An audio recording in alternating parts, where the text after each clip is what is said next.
you must be the coolest grandmother in the world. I mean, your grandkids must just love... I mean, these adventures you have. I do adore them both, because they're kind. They don't disown me, let's put it like that, which is so lovely. And they're both taller than me.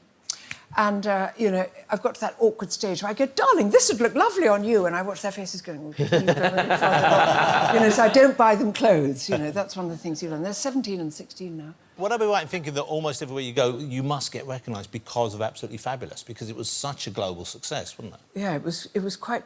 It's quite shocking, really, to think of the places who did pick it up, because you think they must have dubbed it. They must have dubbed it.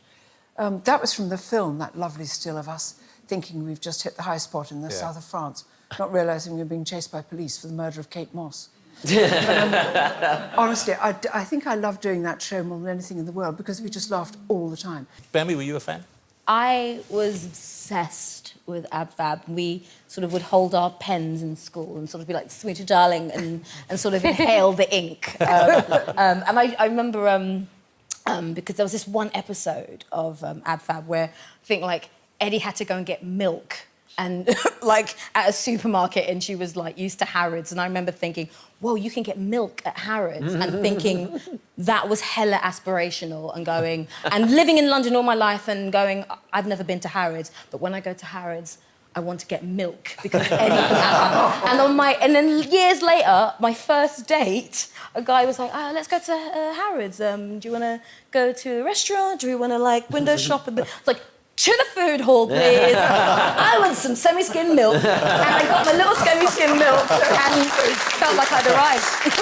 So hold on, so you spent the rest of this first date with a bottle of milk in your hand? Yeah, well, yeah, he bought me a little semi-skim milk. That's a very romantic gesture. It was a really romantic gesture. Did it work out, the relationship? I mean, no. Because I don't really like milk, so... Paloma, you must have been a fan. My mum was like Eddie, and my aunt, her sister, was like Patsy. And they recognised themselves in those characters because they were, like, young in the 60s, and I think Patsy and Eddie were, you know, reliving a lot of that. And I was really studious as a kid, and the opposite of what I am now, not flamboyant, very sort of straight. My mum was always trying to dress me up. She wouldn't want me to leave the house without lipstick. I'd be like, stop it, stop it. And I've obviously become a bit like her now. You blossomed. But they called me Saffy. And they used to sit there and be, oh, shut up, Saffy. Will there be any more Ab Fab? Because the movie was amazing. I loved the film. I thought it was fantastic. I don't think so. I think Jennifer's decided not to do it.